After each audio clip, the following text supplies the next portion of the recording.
my much promised and neglected porridge video that I've been promising you guys. So I'm going to just do a very quick explanation of simple carbohydrates and complex carbohydrates, and then talk through what I mean with the porridge. So carbohydrates are one of your macros that you need to keep functioning. So you have 3 macros and then loads of micros. So your macros are proteins, fats and carbohydrates, and then your micros are all the micronutrients that you need. Those are your vitamins and your minerals and stuff like that. So I'm just talking just about the carbohydrates now. So carbohydrates fall into 2 categories. They are either simple carbohydrates or they are complex carbohydrates. And the way I remember them is that anything simple, so it begins with an S, is sweet, white and fluffy. So the sweet begins with an S. They are generally things that have been processed in some way, shape or form and are not in their naturally occurring state. Complex carbohydrates, so actually going back to your simple carbohydrates, that's anything like cakes, biscuits, white bread, white pasta, white rice, anything, I mean, that sort of stuff, you know, oven fried chips, crisps, that sort of thing. Your complex carbohydrates are anything that is in its natural state. So those are things like pulses, sweet potato, potatoes as well. But potatoes are an interesting one, and I'll come back to those in a minute. Anything that is basically found in the ground and harvestable and usable there and then. So a lot of root vegetables are carbohydrates. In fact, all vegetables have got carbohydrates in them, which sometimes surprises people, but they do. Root vegetables have a lot more carbohydrates in them. So those are things like carrots and parsnips and anything that's particularly sweet, sweet corn, peas, they have more carbohydrates in them, which is why on step 2, those are not on your vegetable list because of that reason, because we're keeping you below that carbohydrate threshold to enable that quick weight loss. Fruit really surprises people that a lot of fruit, or pretty much all fruit, is on the complex carbohydrate listing. So that's, you know, an apple is a natural thing that you can just pull off the tree, and it's a carbohydrate predominantly. So there are some fruits that are lower. Berries in particular are lower. So if you're looking for a low carb fruit that you want to eat, then berries are a really good choice. So strawberries, raspberries, blueberries, things like that. And why would you be thinking about being particularly low carb? Well, we know that carbohydrates are, when you ingest them, your body breaks it down in your stomach, and then your stomach breaks it down to a point where your body can absorb the sugar across your stomach lining. So any carbohydrate is basically broken down into a form of glucose. There's lots of different forms. There's lactase, there's fructose, there's glucose, but ultimately they're all just sugar. And they get absorbed across your stomach lining and then circulated around your bloodstream. And as soon as your body senses that rise in your blood sugars, it knows, because it's very primeval, remember, that the caveman or cavewoman has found the right berry bush, and it releases insulin to deal with that. And insulin has 2 jobs. It's to either take that to your cells for energy, or it's to lay it down, if you've got enough energy, as a future fuel source, which is fat.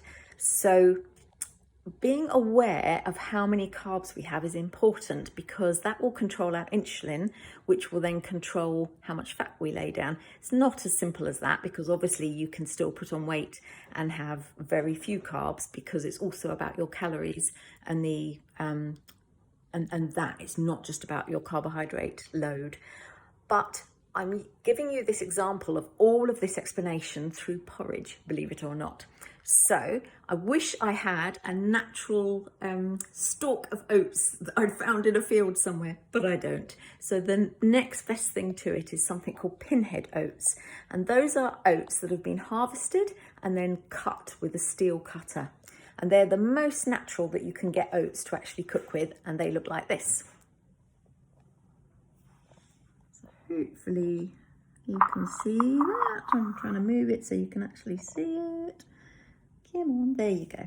So it's quite, you can see they're quite chunky, and they are literally just the whole oat that's been cut, as I said, with a steel cutter.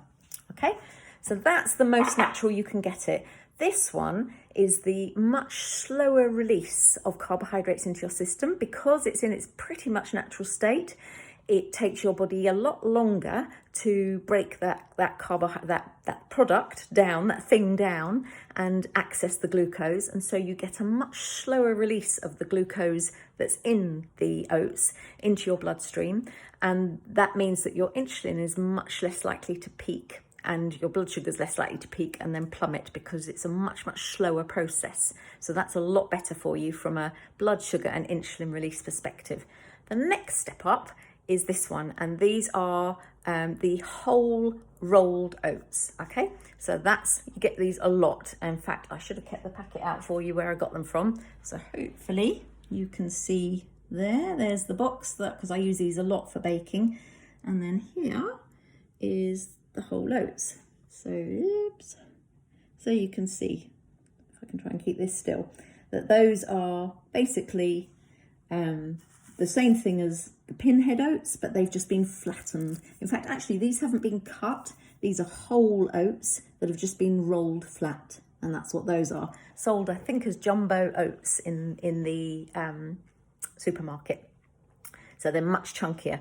So if you really can't bear Pinhead Oats and cooking with those, and I'll share some recipes on how to cook with those. I think Pinhead are delicious because they're really nutty. They do take a little bit more prep though, but they're absolutely delicious. The rolled oats is the next best thing really, because it's the whole thing, the whole oat, but it's just been rolled flat. Then you've got the one that most people use, and this is it's labelled just as porridge oats in the supermarket, and that's what these look like. So those are, so if I put that like that, you can hopefully see the difference between the two. Yeah, you can. So this one here, these are the whole oats, and that one over there, those are porridge oats. And these, which hopefully you can see, those are rolled oats, and then they've been cut up. So if I show you here in the bowl, cannot get this bowl right.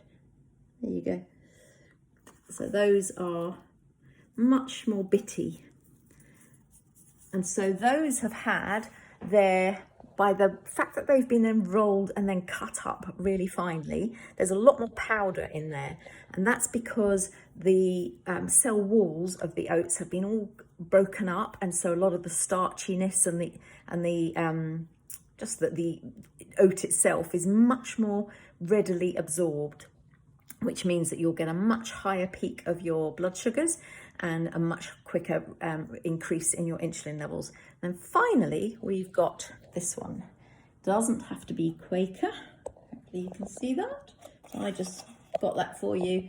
That's oat and simple, sweet cinnamon, that one.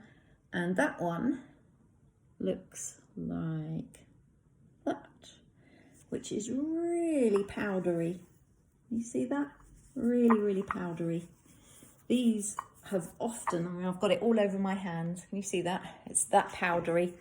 And these have been not just rolled and chopped, but then really chopped. And the reason for that is that the reason why it's called Oat So Simple, I guess, is because, I mean, what is the cooking instructions in this? It is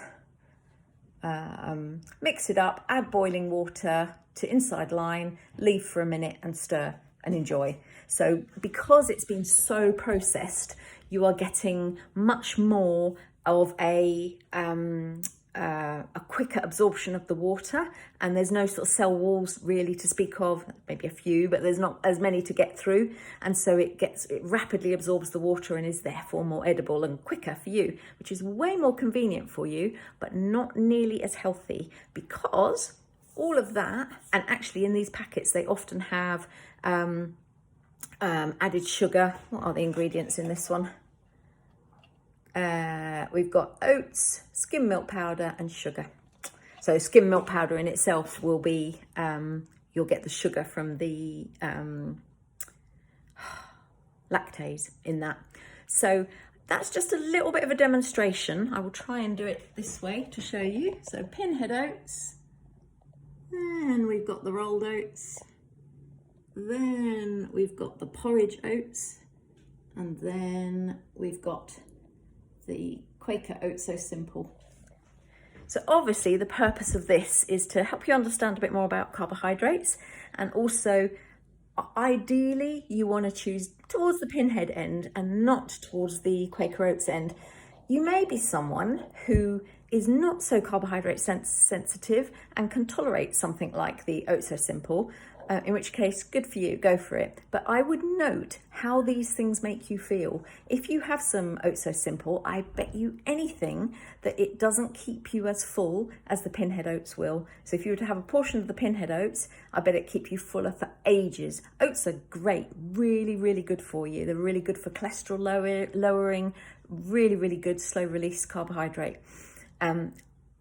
On the other end of the scale, towards the Pinhead and the rolled oats, you do as much as possible. If you are particularly carbohydrate sensitive, or if you notice that you have something like the Oats So Simple and within a couple of hours you're feeling a bit peckish, that's because you've had very rapid rise in your blood sugars and a very rapid rise in your insulin, and then your insulin's still pumping out expecting to do a lot of work, but the sugars have all gone because it's been so rapidly absorbed. Hope that helps.